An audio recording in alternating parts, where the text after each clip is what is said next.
Use a tecnologia a seu favor e conquiste sua aprovação com o Q Concursos. Aqui, o concurseiro está em primeiro lugar. São mais de 800 cursos completos com os melhores professores do Brasil. Milhares de mapas mentais para guiar seus estudos. Além do termômetro da aprovação, questões discursivas corrigidas por inteligência artificial, simulados exclusivos, treinador personalizado e muito mais. Nosso foco é conquistar a sua aprovação. Q Concursos, aqui querer é poder. Acesse agora! Fala pessoal, tudo bem? Sejam muito bem-vindos aqui ao canal do Q Concursos no YouTube. Canal onde você escolhe que horas você quer estudar, quantos dias da semana você quer estudar para a sua aprovação. Meu nome é Ariadne, sou professora de Direito do Trabalho aqui do Q Concursos. E hoje a gente vai dar continuidade às nossas aulas para o CNU, para o AFT, né, Auditor Fiscal do Trabalho, que está chegando aí, né, pessoal? Agosto já está quase aí. Hoje falaremos, então, sobre princípios do direito coletivo do trabalho. Muita gente estava me pedindo essa aula, né, sobre direito coletivo. Aqui na nossa playlist ainda não tem tantas aulas assim desse tema, né, direito coletivo. Tem mais direito individual e o resto do edital, mas a gente vai tentar completar esse edital aí para você. Fique muito tranquilo. Que playlist, professora? Falou em playlist? A gente tem uma playlist lá no meu Instagram, você pode acessar por lá, no meu perfil, dentro dos destaques aulas, essa playlist está lá para você com todas as aulas que a gente fez até agora, são mais de 40 aulas, quase. Essa aqui vai completar 50 aulas, tá, gente? Então vocês podem ver aí, se você tem dúvida em algum tema, pega lá na playlist. Ou aqui no meu canal do YouTube também, @prof.ariadne, tá? No Instagram, @ariadne, _DZ. Deixa eu mostrar aqui para vocês no slide, que eu já deixo bonitinho aqui o meu contato, @ariadne_DZ, esse é o do Instagram, tá, gente? E aqui o tema da nossa aula, né, princípios do direito coletivo. Bora, então, sem mais delongas, já deixa o seu like no vídeo, com certeza, né, gente? Para esse vídeo aí rodar o máximo possível, para mais gente também ter acesso a essa aula, já que é gratuita, beleza? Então, vamos lá, olha lá. Vamos começar a nossa aula de princípio falando sobre tipologia dos princípios. Essa classificação que vocês estão vendo aqui na tela, pessoal, é a classificação dada pelo professor Maurício Godinho Delgado, ele que é ministro do Tribunal Superior do Trabalho, tá bom? No livro dele, então, a gente encontra essa classificação, essa tipologia de princípios. A gente vai encontrar, primeiramente, os princípios assecuratórios da existência do ser coletivo obreiro. Nossa Senhora, que nome comprido, né?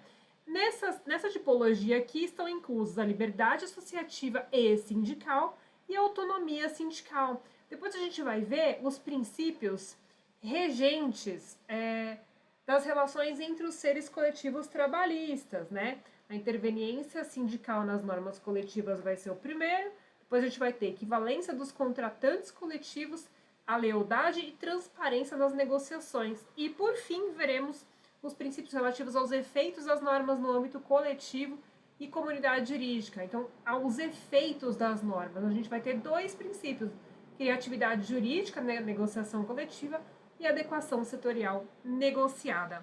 Beleza, gente?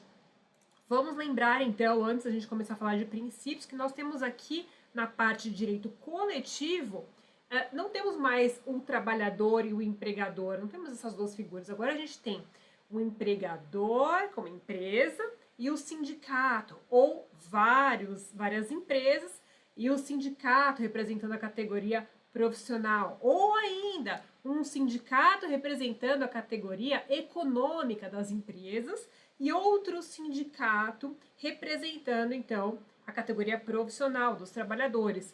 O que você está percebendo aqui com relação ao direito individual? Que aqui a gente tem uma espécie de paridade de armas. A gente está falando de duas pessoas jurídicas que podem entre si negociar diretamente, sem haver aquele declínio, aquela desigualdade, né, entre trabalhador e o empregador, né?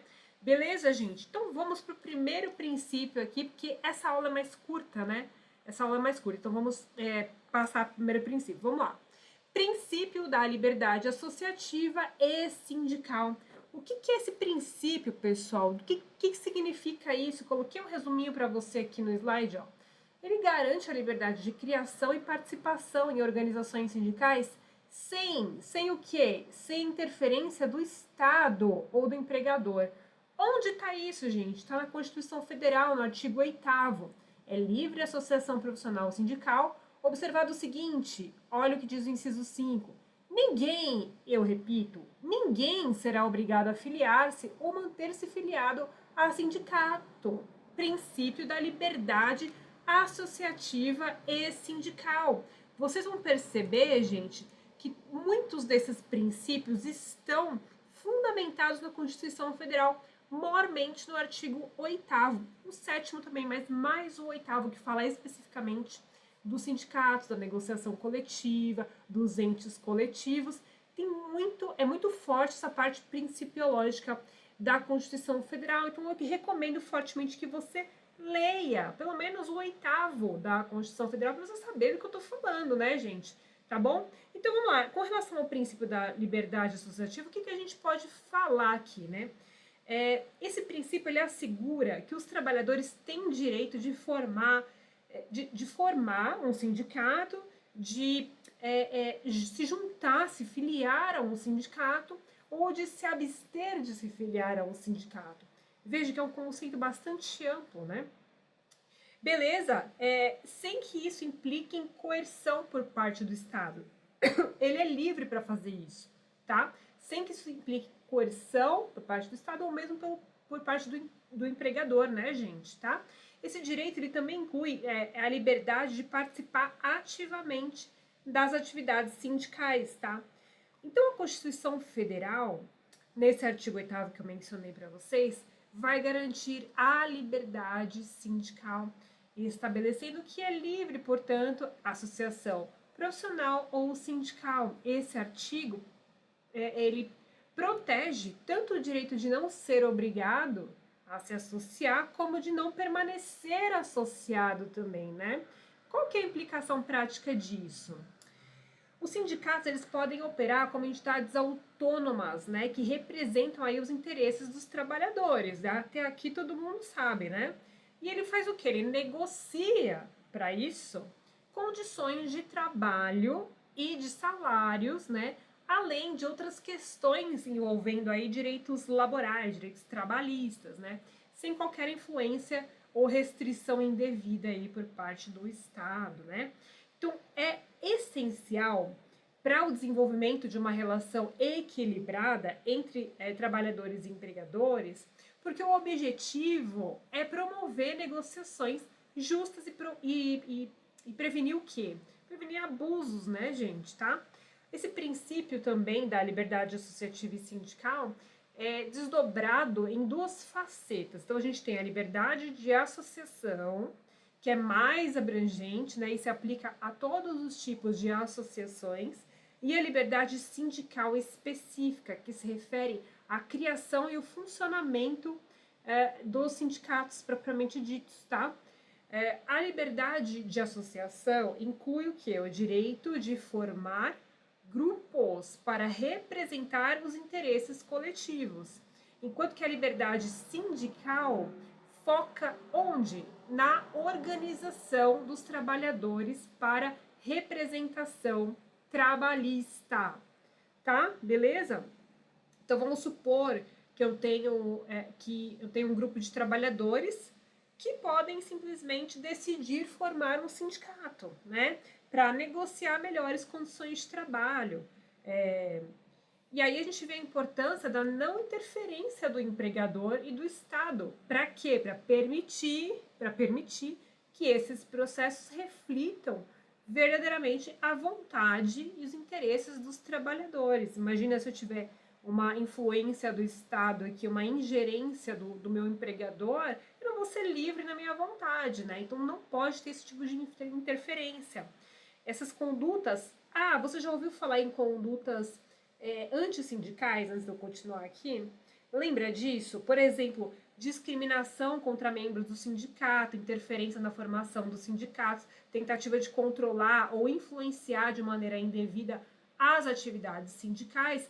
essas atividades são práticas que violam diretamente o princípio da liberdade sindical, né? Então, não pode haver. Esse princípio é crucial para a manutenção da democracia, né? Nas relações de trabalho e também para assegurar que os próprios direitos dos trabalhadores, a organização e a representação sejam respeitados, né? Para permitir uma negociação coletiva rígida, efetiva e a proteção contra essas práticas desleais, tá bom? Beleza? Deu para entender esse princípio? Então a gente vai para o próximo princípio. Vamos lá, acompanha comigo. Princípio da autonomia sindical. Coloquei para vocês que os sindicatos possuem autonomia para gerir suas atividades e se organizarem sem interferência do empregador ou do governo. Onde está esse princípio, gente? Também no artigo 8º da Constituição, mas logo no inciso 1º, ó. A lei não poderá exigir autorização do Estado para a fundação de sindicato, ressalvado o quê? O registro no órgão. Lembra, futuros auditores fiscais, precisa ter o registro do sindicato no órgão competente. Essa é a única exigência. Porém, o poder público não pode interferir, né? Não pode intervir na organização sindical, na organização. Então, o sindicato se organiza do jeito que ele bem entender. Ele só precisa do registro no órgão competente, que no caso é lá o Ministério do Trabalho, tá, gente? O artigo 8º da CLT, vejam, são 2 artigos 8º, um da Constituição, outro da CLT, trata ainda do princípio da mínima intervenção na autonomia da vontade coletiva. Mas calma, segura aí que eu preciso falar umas coisas antes para vocês, porque eu quero que vocês tenham isso, porque cai bastante em prova, visto que foi uma inovação da própria reforma trabalhista, né? Então a gente precisa passar por todos esses pontos, mas vamos nos ater um pouquinho no princípio da autonomia sindical. Esse princípio é um dos fundamentos essenciais do próprio direito coletivo do trabalho, porque ele reforça a capacidade dos sindicatos de autogestão, digamos assim, né? De gerir as suas próprias operações, as suas atividades, sem qualquer interferência externa, para garantir que eles possam efetivamente atuar em prol dos interesses dos trabalhadores, tá? Fiquem com esse conceito. O princípio da autonomia sindical, gente, garante que os sindicatos tenham liberdade para organizar suas estruturas internas, né? Administrar os seus próprios recursos, conduzir as suas atividades sem qualquer tipo de intervenção do Estado ou das próprias empresas, né? E isso é crucial para quê? Para que os sindicatos possam representar adequadamente, então, os seus membros, né? Os seus associados, os seus filiados, né? Negociando, então, de forma independente e, portanto, mais eficaz, né? No Brasil, gente, a autonomia sindical ela é protegida, então, pelo artigo 8º, como a gente viu, né? Então, o artigo 8º vai assegurar aos sindicatos essa independência em relação aos estados, com exceção de alguns requisitos aí de registro e legalidade, tentar cumprindo os requisitos da lei para poder ser registrado, inclusive, né, gente? Então, a autonomia sindical permite que os sindicatos decidam sobre as suas prioridades, sobre as suas estratégias de negociação, gestão de fundos, né? Além de poderem escolher livremente os seus representantes e formarem aí coalizões com outras entidades quando julgar necessário, né? Então, é essencial esse princípio para que haja uma representação efetiva em negociações coletivas, que também é um atributo inerente aos sindicatos, né? Negociar, né? Fazer essa negociação coletiva. E também para a promoção aí dos direitos e interesses dos trabalhadores, tá? A história política e social do Brasil, especialmente durante o período dos regimes autoritários, né? Impactou muito a autonomia sindical. Houve tentativas de controle, limitação da atuação sindical, mas apesar desses percalços, desses desafios, né, A autonomia sindical ela é vista como um elemento crucial para o desenvolvimento de um ambiente de trabalho mais democrático e justo, por isso que perdura até os dias de hoje, né? Ele se manifesta na prática quando os sindicatos exercem sua capacidade de organizar greves, por exemplo, né? Campanhas ou outras ações que precisar greves, ações, campanhas, sem que ele precise de aprovação, né? Estava procurando essa palavra, de aprovação, ou de autorização do governo, né? Ou dos empregadores. E isso reflete uma verdadeira independência sindical, né? O que é essencial para melhorar as negociações, né? Para realmente trazer melhorias significativas nas condições de trabalho. Agora sim, a gente tem na CLT, no artigo 8º, o chamado princípio da intervenção mínima na autonomia da vontade coletiva.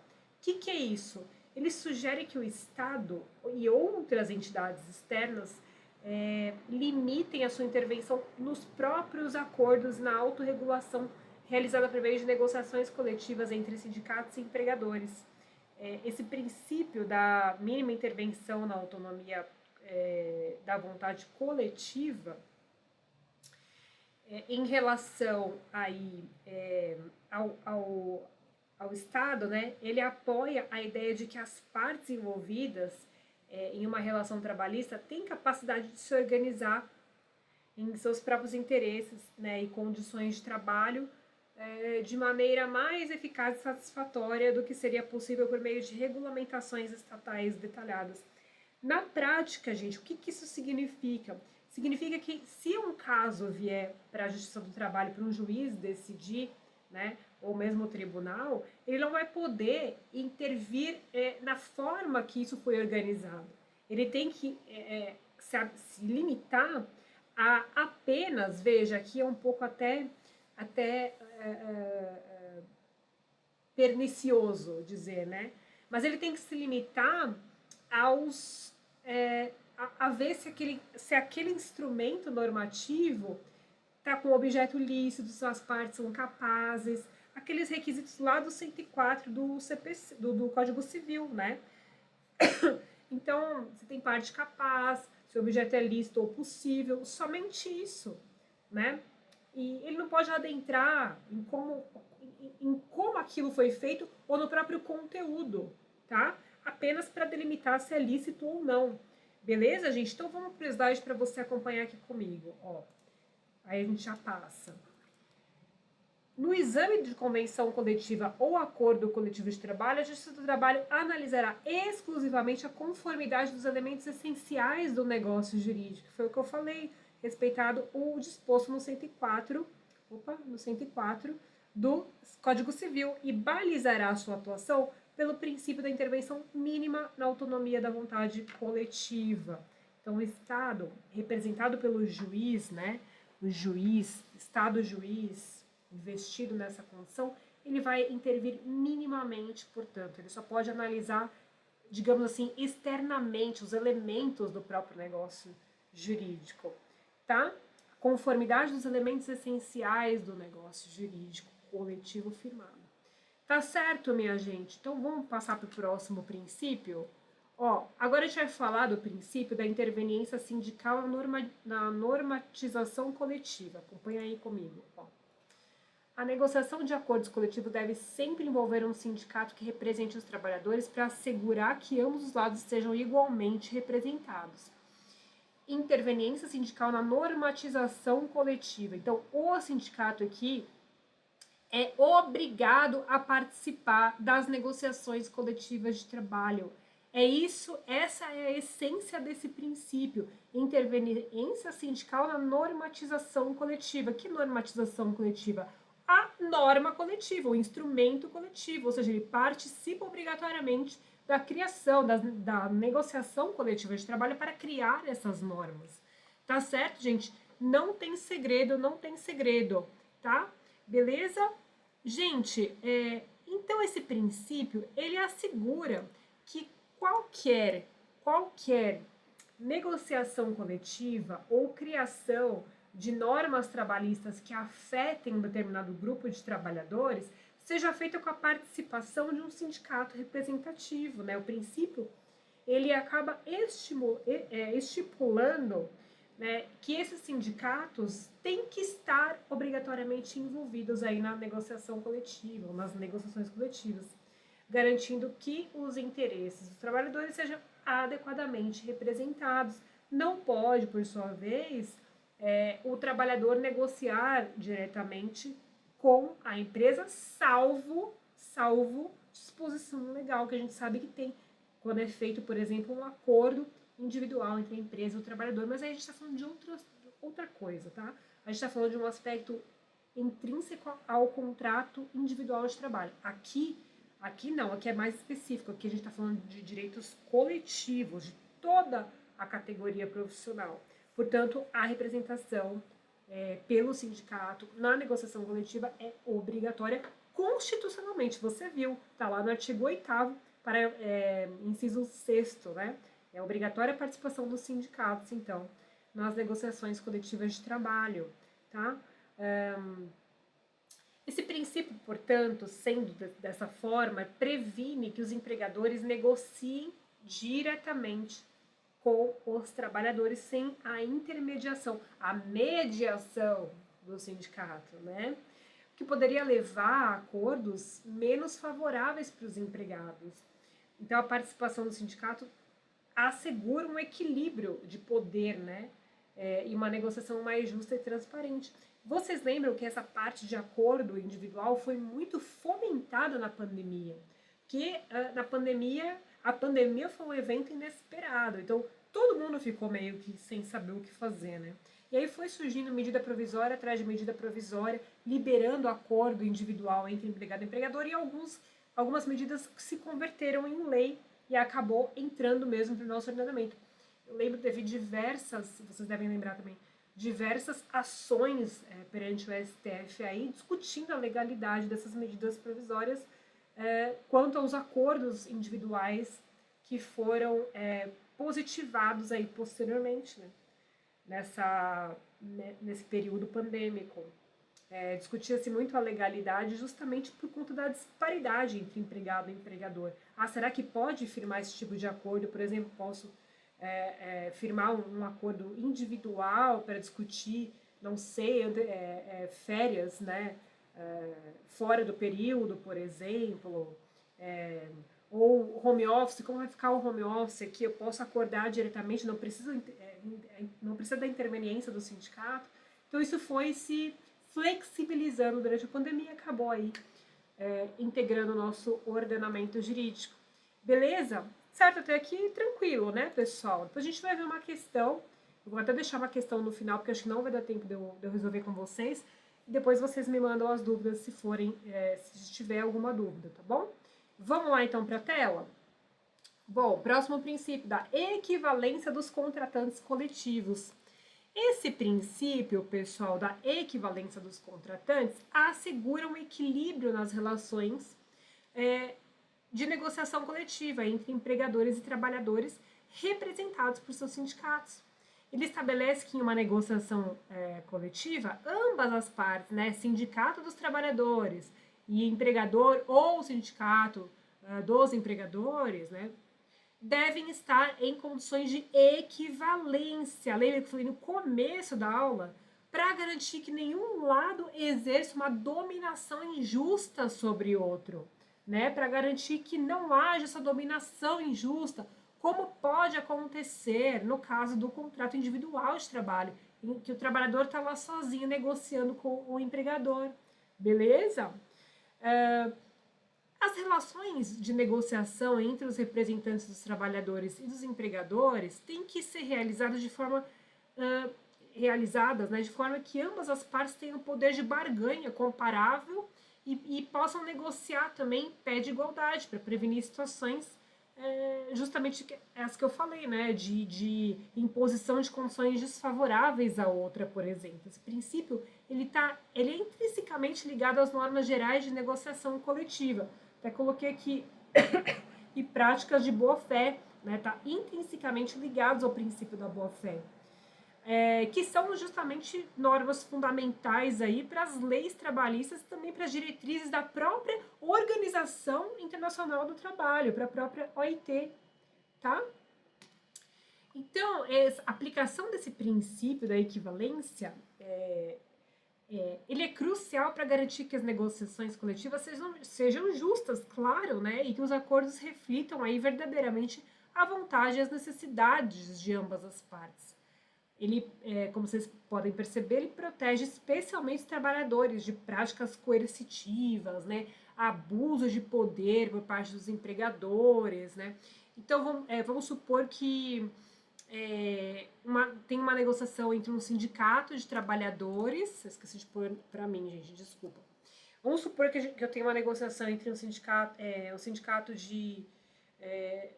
que seja bem forte, vamos supor, bancários, né, de trabalhadores, e uma grande corporação, uma grande empresa, em que o sindicato consegue assegurar um acordo que realmente beneficie os trabalhadores, sem que prejudique significativamente aí a sustentabilidade da empresa, né? Então, você perceba que isso demonstra que uma equivalência mesmo, né, efetiva dessa capacidade de negociação, certo? Esse princípio também assegura que as negociações sejam conduzidas de maneira que ambos os lados possam contribuir, então, igualmente para o desenvolvimento das cláusulas do acordo, né? Para assegurar que os contratos coletivos sejam equilibrados mutuamente. Certo? Vamos para o próximo princípio, então? Vamos, peraí. Deixa eu colocar na tela aqui para vocês. Princípio da lealdade e transparência nas negociações coletivas. Está quase acabando, gente. O que é esse princípio? Ele impõe que ambas as partes, então, em uma negociação coletiva, ajam com honestidade e abertura, né? Compartilhando informações relevantes. Aqui também se aplicam as normas gerais de conduta em negociações para evitar ações enganosas e as partes têm que se comunicar aí de maneira clara e direta. Princípio da lealdade e transparência nas negociações coletivas. Mas, o que realmente esse princípio quer dizer, pessoal? Como que ele pode agregar aqui pra gente? Vem cá comigo. Ó. Esse princípio, então, eu ia falar principalmente, mas para não ficar redundante, né, especialmente, garante a integridade e a eficácia das negociações entre sindicatos e empregadores e também assegura que ambas as partes conduzam as suas negociações de maneira aberta e honesta para compartilhar informações que sejam pertinentes, né, e atuar aqui de boa fé, né? Então vamos supor, né, vamos pensar que esse princípio ele enfatiza a necessidade de transparência e de honestidade durante o processo de negociação. Então, a lealdade e a transparência são vitais para criar um ambiente de confiança mútua, entende? Em que ambas as partes aí possam negociar de forma justa, sem haver essa ocultação de informações, um querendo passar a perna no outro, sabe? Que poderiam aí então influenciar o resultado das negociações. Se houver uma coisa desse tipo, depois esse caso vai ser levado ao judiciário e pode haver uma anulação de uma determinada cláusula e por aí vai, né? Esse princípio, então, ele está implicitamente ligado às normas gerais de conduta de negociações coletivas, né? Que requerem que as partes evitem aí essas ações enganosas e se comuniquem de maneira honesta, de maneira clara, né, aberta, né, tá? Então imagine uma situação em que o empregador fornece ao sindicato informações completas e precisas sobre a situação financeira da empresa. Dessa forma, o sindicato vai poder avaliar de forma adequada a própria viabilidade das suas reivindicações salariais, né? Ou de benefícios. Essa transparência é muito importante para negociações sobre aumento de salários, principalmente, né? Ou até mesmo melhorias de condições de trabalho, né? Certo? Tá bom, gente? Então vamos lá para o próximo princípio. Opa, vamos comigo aqui. princípio da criatividade jurídica da negociação coletiva. Ele permite que os acordos coletivos estabeleçam normas próprias que podem superar ou complementar a legislação existente. Aqui, o famoso negociado sobre o legislado, né? E também a inovação da reforma trabalhista, artigo 611-A da CLT. Pessoal, criação, princípio da criatividade. Eu sou criativa a ponto de inventar algo. Inventar no sentido bom da palavra, tá, gente? Criar algo. Criar algo como o quê? Um benefício para o trabalhador. Um benefício que talvez ele não tenha e que a categoria esteja pedindo há muito tempo, né? Então, eu crio algo para o trabalhador, eu como sindicato. Princípio da criatividade jurídica da negociação coletiva. Beleza? Então, esse princípio, gente, ele destaca a capacidade única das negociações coletivas de criar normas jurídicas. Vai virar um documento com força de lei, tá? Que reflita as necessidades, esse documento, né? Que reflita as necessidades e as condições específicas dos trabalhadores e dos empregadores envolvidos daquela determinada categoria.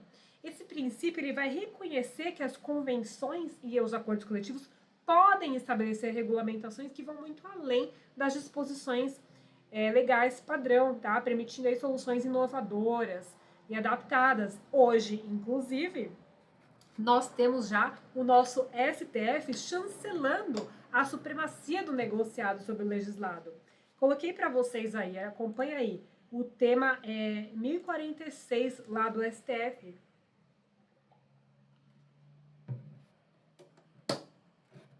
Pessoal, tô bebendo uma água aqui. O que fala esse tema 1046 do STF, tema de repercussão geral? Em 2022, o STF firmou uma tese muito importante para a nossa área trabalhista. Foi o seguinte: são constitucionais, diz o STF, os acordos e as convenções coletivas que, ao considerarem a adequação setorial negociada, que é o próximo princípio que a gente vai ver, pactuam limitações ou afastamentos de direitos trabalhistas, independentemente da explicitação especificada de vantagens compensatórias, desde que respeitados os direitos absolutamente indisponíveis. O que diz o STF aqui? Tirando os direitos absolutamente indisponíveis, por exemplo, o direito ao recebimento do FGTS, férias, né? Absolutamente indisponível, tirando essa situação, qualquer direito que eu retirar na negociação coletiva, eu não preciso dar uma contrapartida para o empregado, né? Ao se considerarem adequação setorial negociada, que é algo muito específico de um determinado setor, é uma característica específica.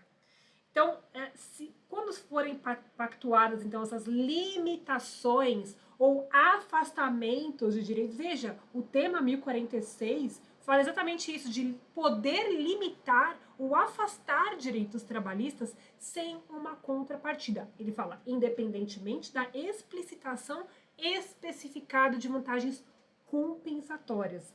Eu não preciso compensar um direito que eu retirei. Beleza, isso está validadíssimo pelo STF, então vamos prestar atenção. Beleza, tá bom? E a gente tem o artigo 611-A e B também da CLT, né, que trouxe a modificação aí, o que pode. Aqui são as alterações lícitas, né? E o 611-B, as alterações ilícitas dentro de um acordo ou uma convenção coletiva. Beleza, galera? Deu para entender até aqui? Então vamos para o próximo princípio. Vamos lá, vou passar uns minutinhos, já passei, na verdade. Princípio da adequação setorial negociada. Isso aqui é um princípio doutrinário, né? Incerto aí a doutrina do professor Maurício Godinho Delgado, que se refere justamente à importância de as normas da negociação coletiva serem adaptadas especificamente às características e necessidades de diferentes setores econômicos. Lembra que eu falei? Cada qual com sua especificidade? É justamente isso. Esse princípio ele permite que as convenções e os acordos coletivos reflitam as particularidades de cada setor, para assegurar que as regulamentações sejam pertinentes e eficazes para os trabalhadores e empregadores envolvidos, tá? Ele permite, então, e encoraja, inclusive, que os acordos de trabalho sejam personalizados para atender às demandas e desafios específicos, de diferentes setores industriais ou profissionais, tá? Beleza, gente? Vocês estão acompanhando aqui? Então, essa flexibilidade oferecida pela adequação setorial, ela é crucial para quê? Para abordar problemas únicos que podem não ser contemplados pela legislação trabalhista em geral, tá? Facilita a inovação e eficiência ao mesmo tempo em que protege os direitos dos trabalhadores dentro daquele contexto específico das suas indústrias, tá? Beleza, então a gente tem a base legal, deixa eu colocar para vocês aqui, a base legal que é a Constituição Federal, principalmente aí o artigo 7º, né, inciso 26. Esse artigo, ele proporciona a base legal para que sindicatos representem os seus membros em negociações específicas de cada setor, tá? E o 611, 611A e 611B, que a gente acabou de ver também, o que pode e o que não pode, né? A CLT, ela regula o processo de negociação coletiva e estabelece essas diretrizes aí sobre como os acordos devem ser formalizados e implementados, né? Isso permite também que as condições acordadas em convenções ou acordos prevaleçam sobre o que é estabelecido na legislação, desde que mais benéficas para os seus trabalhadores, independente do que da contrapartida, né, gente? Desde que mais benéficas em parte, porque o nosso STF mudou um pouco isso, a própria reforma também mudou, né? Tá meio bagunçada essa parte aí. Mas é isso que eu queria passar para vocês hoje. Tinha mais coisas ainda, eu queria resolver alguns exercícios, mas o material que eu preparei, que você pode baixar aqui na descrição do vídeo, tá? Vai estar aqui o link para você baixar, tem uma questão que eu gostaria que vocês resolvessem, tá? Não deu tempo de falar na aula, mas eu gostaria que vocês resolvessem para treinar. Qualquer dúvida, terminando essa aula aqui, deixa o comentário com a sua dúvida ou me chama no Instagram, tá bom? Eu consigo responder para vocês de forma individualizada. Portanto, por hoje é só. Eu espero que vocês tenham gostado dessa aula. Foi rápida, mas teve bastante conteúdo. Curte o vídeo, não esquece, tá bom? E a gente se vê na próxima aula falando aí sobre direito do trabalho. Um beijo, pessoal. Até mais. Bons estudos.